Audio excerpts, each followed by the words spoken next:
Miau, pessoas que não cansam de ver a Renata Barreto apanhando nesse debate de 2022 já. Tudo bem com vocês? Tamo aí, né, gente? Precisando de conteúdo, o pessoal tá de férias ainda, o Rock, pelo jeito, cansou de falar de China, ou passar vergonha. E vamos ver mais aí um pedaço do debate, que eu não tinha assistido esse pedaço aqui ainda, entre o Elias Jabbour e a Renata Barreto. Não, né? Isso não é nada pessoal, nada. A ditadura e a democracia impede você de entrar no objeto. Então você vê uma complexidade daquela, um país super complexo. Mas aí que tá que eu falo que eu gosto mais de coisas simples e menos subjetivas. Não, mas o problema não é... Por que será, né? Pessoa que vai assistir um musical para se informar sobre o negócio.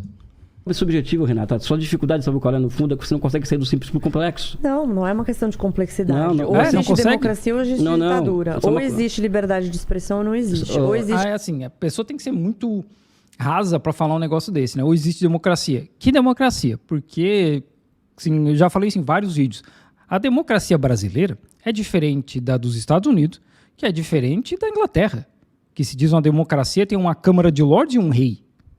Então, não dá para falar existe uma democracia só. Tem modelos democráticos diferentes.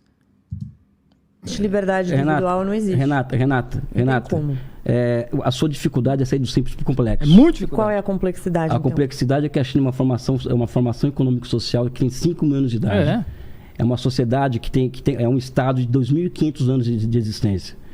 Ou seja, eles são uma sociedade que nutre outros valores completamente diferentes dos valores ocidentais. Não estou aqui defendendo os valores deles. Tem o Japão também, que é uma sociedade milenar, e ela não é uma ditadura. Não, então, o Japão não é uma ditadura, porque quem define o que é ditadura são os Estados Unidos. O Japão é governado pelo mesmo partido desde que acabou a Segunda Guerra Mundial. Só num pequeno período ali, nos anos 90, teve um outro partido que venceu as eleições, mas de lá para cá é o mesmo. Os Estados Unidos colocou uma ditadura na Coreia do Sul, apoiou o Chiang Kai-shek na ditadura até ele morrer, em Taiwan, mas não era ditadura. Não era, nunca foi. Por quê? Porque os Estados Unidos, quem define o que é ditadura? Não está vendo aí os Estados Unidos comprando petróleo da Venezuela e o Maduro não é mais ditador? O Japão é um país ocupado pelos Estados Unidos, né? A Coreia do Sul é um país ocupado pelos Estados Unidos. Até hoje? Ocupado? Sim.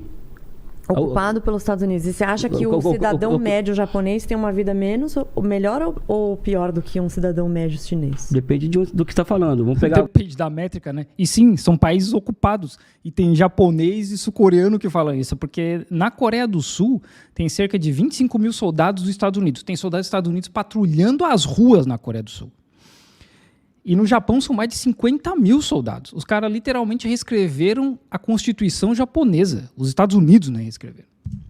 Vamos pegar, por exemplo, a China em 49, né? Ou seja, a China em 49 ela tinha, por exemplo, uma expectativa de vida de 30... Primeiro que o Japão é um país de 200 milhões de habitantes, 150 milhões. A China tem 1,4 bilhão de habitantes. Tá? Então, as bases... O Japão tem um pouco mais de gente que a maior província aqui na China. Comparação são outras. Eu quero comparar a China com a Índia, por exemplo. Você topa comparar? Vamos comparar. Então, como a expectativa de vida da China e da Índia? Não sei os números de expectativa da Índia. Vamos comparar, mas eu não sei. Você quer discutir China?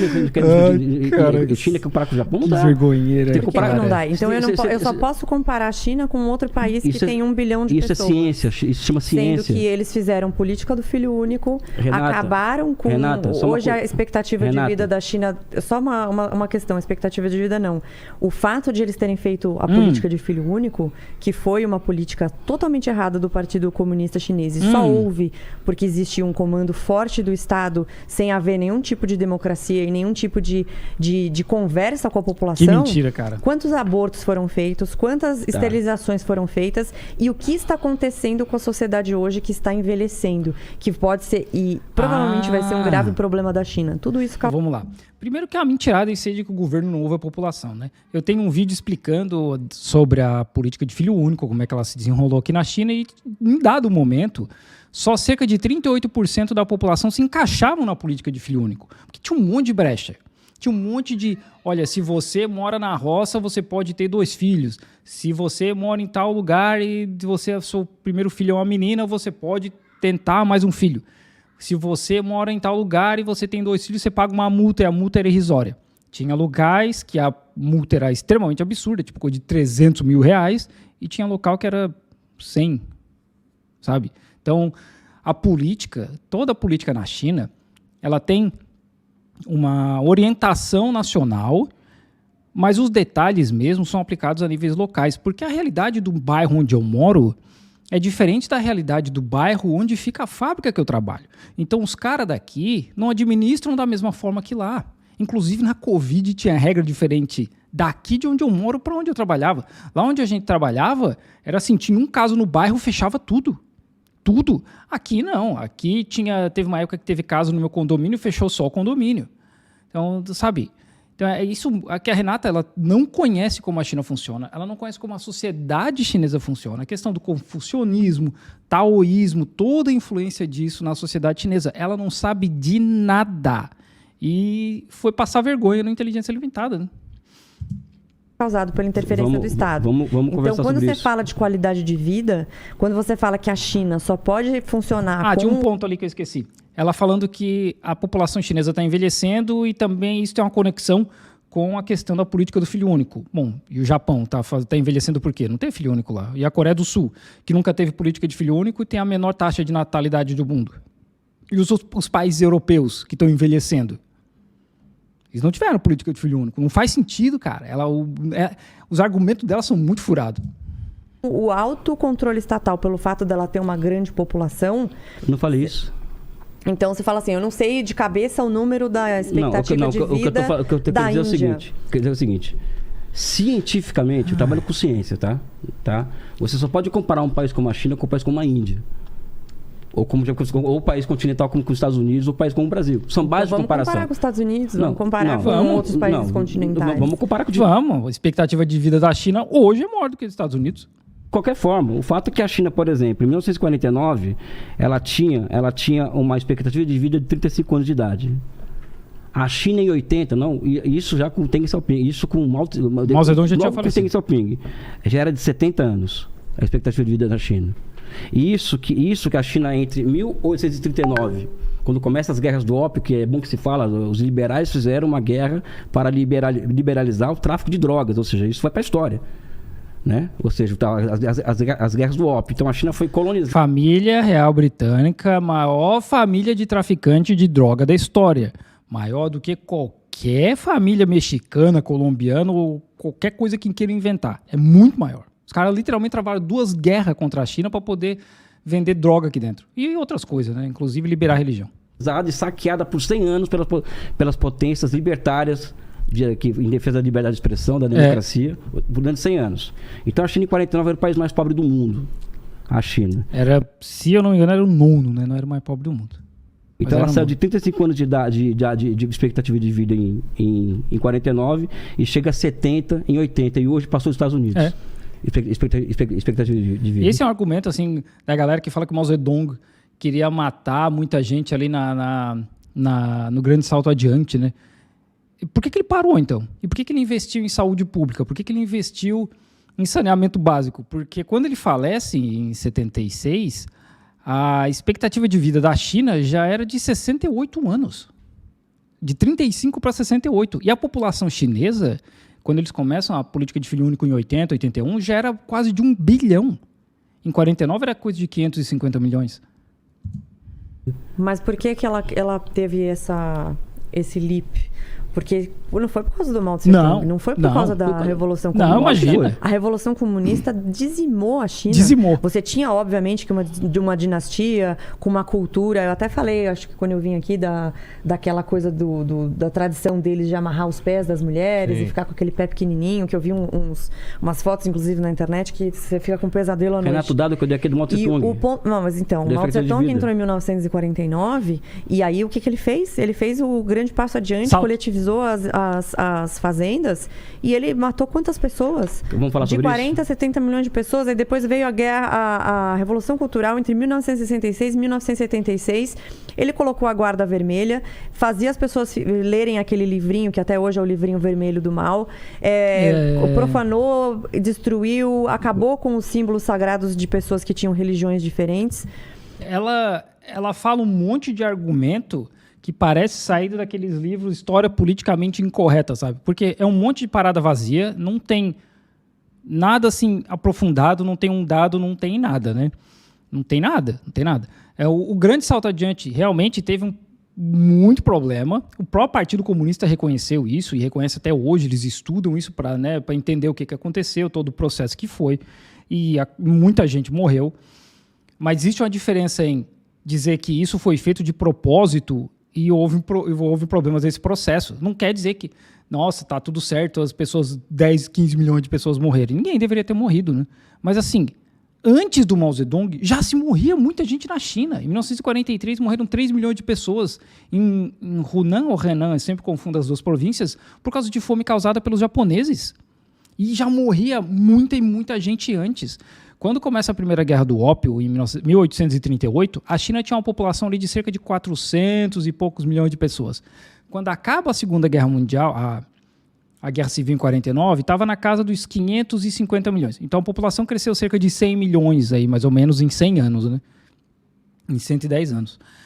Como eu falei, em 1980, 30 anos depois, a população já era quase 1 bilhão, quase dobrou.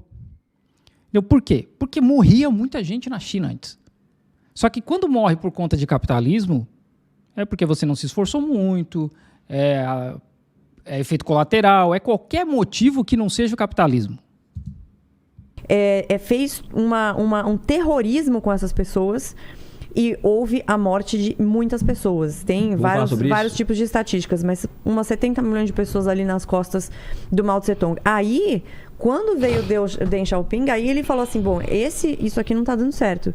Eu preciso abrir um pouco a economia. Então, ele percebeu que ele precisava de pelo menos um pouco de capitalismo para conseguir fazer a China dar certo. E aí, com essa abertura, que na minha opinião foi o grande erro do Ocidente, era achar que a China iria olhar para o capitalismo, olhar para as bases do Ocidente e aprender com isso e se adaptar a isso. Não fizeram isso, foi o oposto.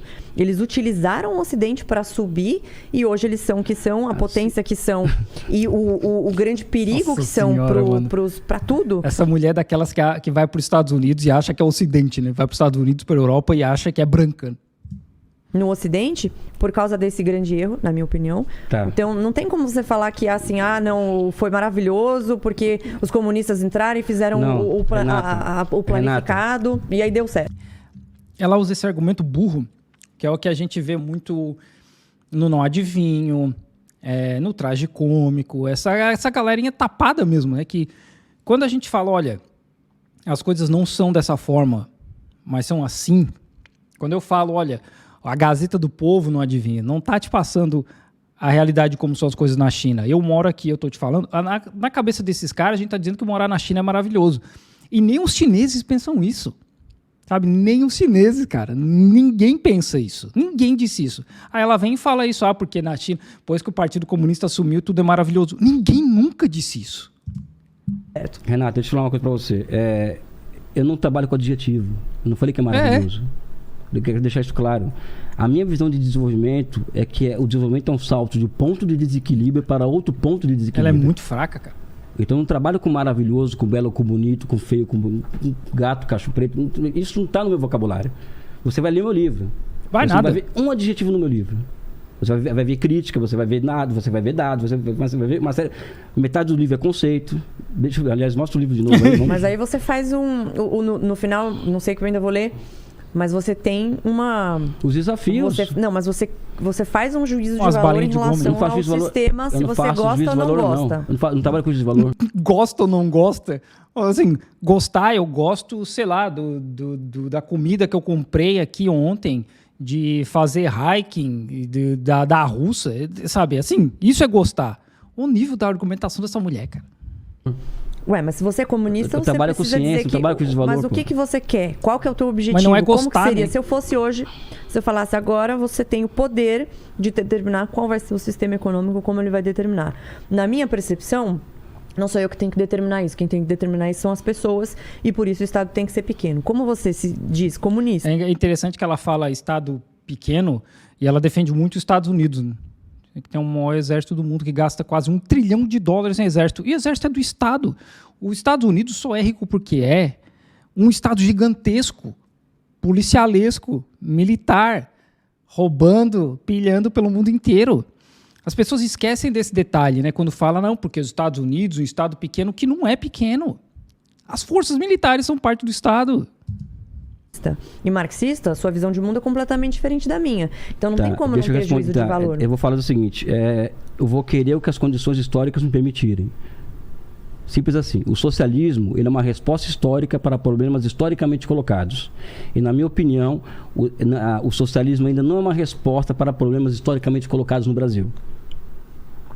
Tá? Então, eu não trabalho com... Não é uma questão de juízo de valor. Quando surgirem condições históricas para tal, vai acontecer. Quando surgirem condições históricas para o Brasil dar um salto para um capitalismo industrial altamente avançado, vai acontecer isso. Eu não trabalho com desejo. Vai acontecer o quê? Ele vai ter esse capitalismo industrial e daí depois ele vai para o socialismo, não é isso? Não trabalho com etapa.